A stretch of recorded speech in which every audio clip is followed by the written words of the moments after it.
Wyoming Territory, winter of 1873.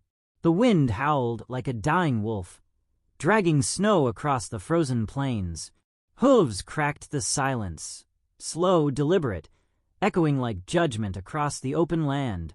Sheriff Harlan Reeve rode with a bundle in his arms, a baby swaddled in his own coat, its breath shallow against the bitter cold. In the distance stood a lonely cabin, grayed by storm and sorrow. Smoke curled from its crooked chimney, the only sign of life for miles. He dismounted with boots crunching through icy mud. The snow had not let up for 3 days. A rifle cocked. The cabin door creaked open, and Celia Tabor stood there, framed by firelight, grief carved deep into her pale face.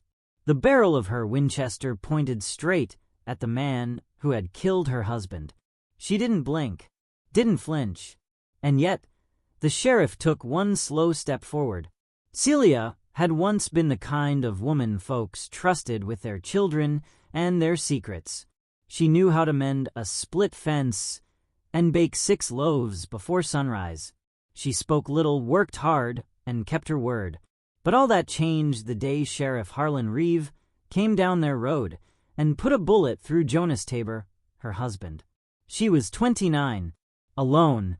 Her hands, once calloused from homestead work, were now cracked and bloody from digging his grave through frozen soil. Jonas wasn't perfect. He had a stubborn streak and a temper sharpened by war, but he'd never lifted a hand to her. He'd never run from a fight, either, which was why she didn't know what to believe. They said Jonas drew first. They said he'd been drinking, threatened the sheriff over land that wasn't even his. But Jonas didn't drink, and that land had been deeded to him 5 winters ago by Celia's father. She'd seen the papers. Still, the town had already made up its mind. At the funeral, no one came. Not the neighbors, not the preacher, not even the old cowhand who used to bring Jonas tobacco from Deadwood. Just her, a shovel, and a cross made from broken barnwood. After that, folks started calling her the gunman's widow. They whispered when she walked into the mercantile. They turned their backs at church. So she stopped going, stopped speaking. The fire inside her cooled to ash. Until tonight, when the man who stole her husband's last breath returned, carrying something swaddled in silence. Sheriff Reeve didn't look like a man seeking forgiveness. He looked like a man dragging the weight of a secret too heavy for the saddle. He stood still as the barrel of Celia's rifle stared him down. His duster flapped in the wind, revealing the tiny bundle tucked against his chest. The baby whimpered once, a soft, dry rasp, more breath than voice. "It's his," Reeve said, voice low, and he never knew. Celia didn't lower the rifle. Her fingers curled tighter around the trigger. "Get off my land." Reeve didn't move. He wrote a letter. Never sent it. "She died last week. The child has no one else." Celia blinked, cold stinging her eyes. She was Cherokee, hurt bad when he found her, back when he was scouting for the cavalry. He helped her, protected her. That's all I know. Maybe more, maybe less. "You expect me to believe that? From you?" "No," Reeve said simply, "but you should read the letter." He reached into his coat slowly and pulled out a folded parchment. It was stained, crumpled, creased at the corners. Jonas's name was written in firm hand across the back.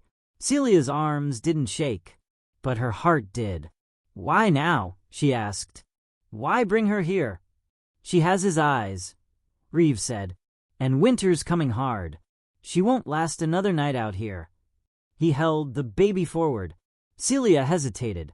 Her breath puffed in the cold as time stretched thin between them. Then, slowly, she lowered the rifle. The baby was light, too light, its skin flushed and lips cracked, but its eyes, green, the same green as Jonas when he'd laugh by the firelight. Without a word, Celia pulled the child into her arms, stepping back into the house. The door creaked shut. Reeve lingered on the porch for a moment, then mounted his horse. "You'll want to read that before the sun sets," he said. Then he vanished into the swirling snow. Inside the cabin, warmth returned slowly, more to the child than to Celia. She sat by the hearth, baby nestled in the crook of her arm, Jonas's letter trembling in her hand. The fire cracked as she unfolded it. "My dearest Celia, there are things I never told you. Not because I didn't trust you, but because I couldn't trust myself. There was a woman, not in the way you might fear. She was wounded, left behind by a scouting party. I stayed with her, protected her. She had no one. We spoke little, but I think we understood each other. Before she left, she put my hand on her stomach and said only one word: grow. I never knew if the child was mine. I didn't want to know. I was scared to be wrong or worse. Right. I'm sorry, Celia, for not telling you, for leaving you with this burden. If there is a child, if she finds you, please don't let her be alone." Celia's eyes welled, but no tears fell. The baby stirred, reaching up toward her chest with a tiny, trembling hand. Celia whispered, "Ashana." That was the name scribbled on the back of the letter, a name foreign on her tongue, but heavy in her heart. She looked into the baby's green eyes and felt the earth shift under her feet. Jonas was gone, but something of him wasn't. Ashana cried more than she slept. Celia rocked her gently in a handmade cradle Jonas had once built for firewood, now cushioned with worn quilts and rabbit pelts. But nothing calmed the child for long. Not the heat of the hearth, not lullabies hummed half-heartedly through cracked lips. The girl refused cow's milk, spat it up with a sharp cry, tiny limbs flailing like a bird fallen from the nest. Celia tried boiling water with oats, then broth, then goat cheese mashed soft. Nothing stuck. She'd never been a mother. The only child she ever held was her sister's baby, 10 years before, and even then, only for an hour. Now the snow outside thickened like ash falling from the heavens. Wind howled against the windows. The blizzard had arrived in full, trapping them in the dark heart of winter. Celia stared at the child and whispered, "Why now? Why like this?" There was no answer, only silence and the snow pressing in. Something felt wrong. The timing, the silence from town, the way Reeve rode off without looking back. She felt it in her bones, like the way animals sense danger before the ground shakes. Ashana whimpered again, as if sensing it too. That night, near midnight, a sound broke the storm. Hoofbeats, slow, measured. Celia pressed the baby to her chest, heart pounding. She peered through a frost-laced window, rifle in hand. A figure stood at the edge of the treeline, just beyond the lantern's reach. Tall, broad-shouldered, cloaked in deerskin, hood drawn low. She blinked, and he was gone. But in the morning, when she opened the door to gather wood, there it was, a small pouch tied in sinew, resting on her porch. Inside, a handful of dried berries, smoked rabbit, and a flask filled with milk. Goat's milk, fresh and warm. Ashana drank from the flask without protest. Her cries quieted. Her tiny body relaxed for the first time since she arrived. Celia stepped out into the cold, scanning the treeline. Snow fell silently, no tracks in sight. Then she saw it, carved into the porch post by a flint knife. Celia didn't know how to read it, but something in her stirred. Later, she found the translation scratched into the underside of the wood, scrawled in English. Safe. That night, she left a slice of bread and a tin cup of tea on the same step. By morning, they were gone. The next night, a small knife was left in return, honed, balanced, etched with tribal markings.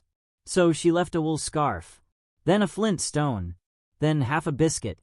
No words were spoken, no face revealed, but trust, in its rawest form, was forming. not with language, but through need and quiet. By the fourth night, Celia saw him again, just beyond the woods, watching. His face, now briefly visible by moonlight, bore a long scar down his cheek. His eyes, dark as obsidian, didn't blink. She didn't wave. He didn't nod. But something passed between them like a treaty.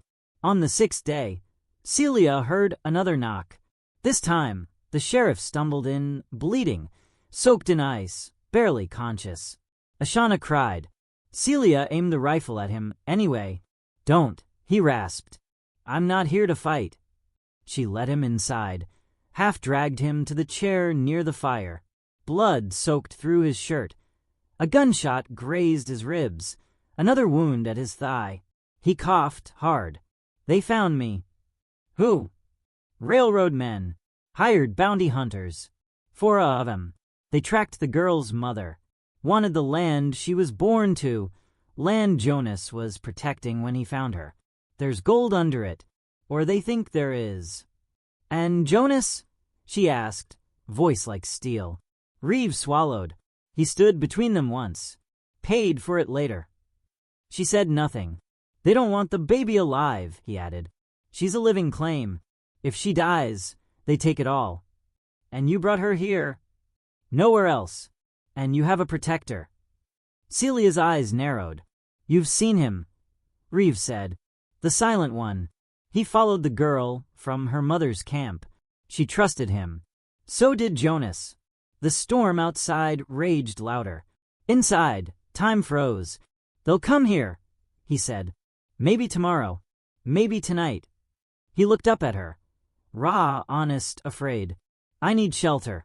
She stared at him, then at the child. And finally she nodded once. The fire burned low, casting shadows that danced like spirits. Reeve sat, bare-chested, his wound cleaned and wrapped. Celia sat across from him, the rifle still within reach, her hand resting near the trigger. "Tell me the truth," she said. "All of it." Reeve sighed.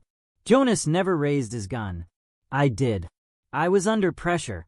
The land office was breathing down my neck. Said if I got him to turn over the deed, they'd offer him money. He refused." "You shot him for a deed?" "I shot him because I was a coward. I thought I was protecting the town, but I was protecting myself." She stared through him like glass. "I kept the deed," he added. "Didn't hand it over. Been trying to make it right ever since." "By dropping a baby on my doorstep?" she spat. Reeve's eyes lowered. "I had no right. I know. But the child doesn't deserve to pay for our sins." Celia's grip on the rifle tightened, but she didn't lift it. Then, a creak outside. A shadow passed the window. The silent man. Gray Elk. He raised a hand. 4 fingers. Then pointed west. 4 riders. Celia met Reeve's eyes. "They're coming." Reeve nodded. "We don't have much time." The wind howled again. Celia rose. For the first time in weeks, her face wasn't grief-stricken. It was resolute. If fire was coming, she'd meet it with fire. Snow fell heavier now, muting the sounds of the world beyond the cabin walls. Inside, time moved with purpose. Celia and Sheriff Reeve worked side by side, boarding up the windows with anything they could spare. Broken chairs, spare planks, even parts of the cradle. Every crack sealed, every window nailed shut. Gray Elk moved without sound, his moccasins barely brushing the wood. From his satchel, he pulled out snare wire, shards of glass, and a small bag of gunpowder. He rigged traps just outside the cabin, one under the snowdrift near the woodpile, another by the fence where the horses once stood. Celia watched, amazed. He communicated only through gestures, sharp nods, and steady eyes. No need for words. Reeve winced as he reloaded the repeater rifle, showing Celia how to work the chamber. She mimicked his hands, fingers trembling, then steady. "You ever shoot?" he asked. She nodded once. "Only varmints." He didn't smile, just placed the rifle into her hands. Celia sat by the fire as night crept in. Ashana lay swaddled in a flour sack, eyes wide open. No crying now, only calm, eerie calm. Celia sang softly, an old lullaby her mother used to hum when the world felt safe. Wind on the prairie. Hush, my soul. The stars will guard what the night can't hold. Her voice broke on the final note. The baby blinked. A quiet before the storm. Dawn came like breath held in the chest. Cold, sharp, uncertain. Then hooves. 4 riders. They came slow but heavy, like men sure of their power. Wrapped in dusters, rifles slung low, eyes hidden beneath hats soaked with snow. They stopped 10 yards from the cabin. One of them raised a hand. "We're looking for a child," he called. "Cherokee blood. Stolen property by the law of the rail." Celia opened the front door just a crack, rifle resting in the gap. "She's not property. You got 5 seconds, miss." Reeves stood behind her, rifle loaded, shoulder bandaged from the night before. Inside, Ashana cooed softly. Celia whispered, "We hold here, no matter what." "Time's up," the man shouted. The first shot cracked through the silence. Glass shattered, wood splintered. A bullet tore through the doorframe, just inches from Celia's face. She fell back, but returned fire, hitting one rider in the thigh. Reeve grunted, stumbling as a bullet grazed his shoulder. Then silence from the tree-line. Gray elk had vanished. A heartbeat later, an arrow soared from the pines, striking a bounty hunter clean through the neck. Panic spread.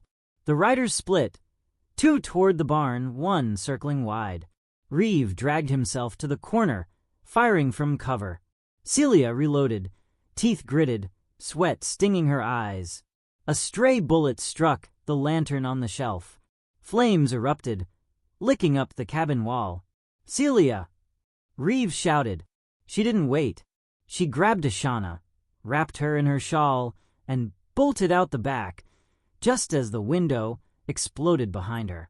Into the snow, barefoot, bleeding. Behind her, the cabin burned, the home she built, the grave of her husband, the fire of her past. Celia dropped behind a snowdrift, cradling the baby against her chest. Smoke curled behind them. Gunshots echoed through the trees. Then silence. Then footsteps. She raised her rifle, ready to fight to the last breath. But it wasn't a bounty hunter. It was Gray Elk.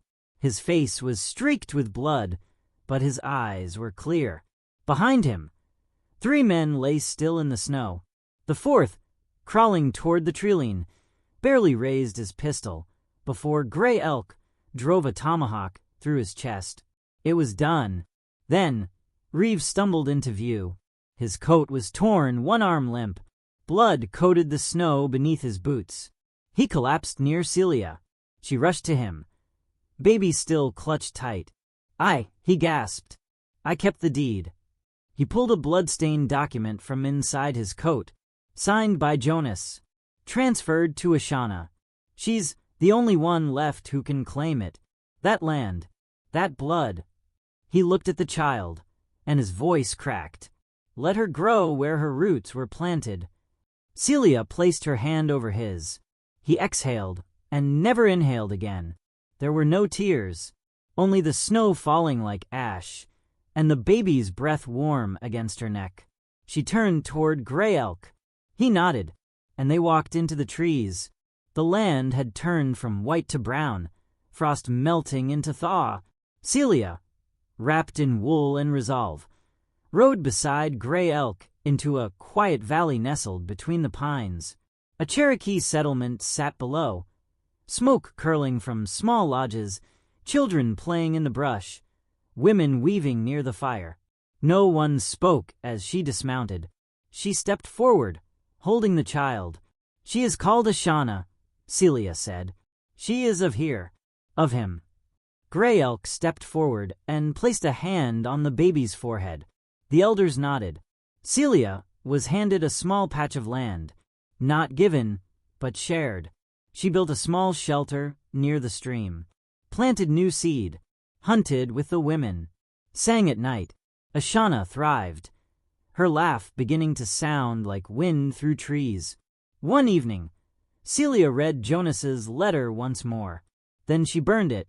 She held the baby close and whispered, "You don't belong to a sheriff, or a deed, or a grave. You belong to hope." The fire crackled. The stars blinked awake. And from the darkness of grief came something like light. In the ashes of betrayal and the snow of loss, one woman chose not to bury the past, but to carry its heartbeat forward. Celia Tabor could have let vengeance guide her hand, but instead she chose life. And in the howl of the wind, a child's cry became the sound of a new beginning. If this story moved you, don't keep it to yourself. Drop a comment. Would you have trusted the sheriff? Like the video if you believe hope is worth fighting for. And subscribe for more stories where survival and soul collide.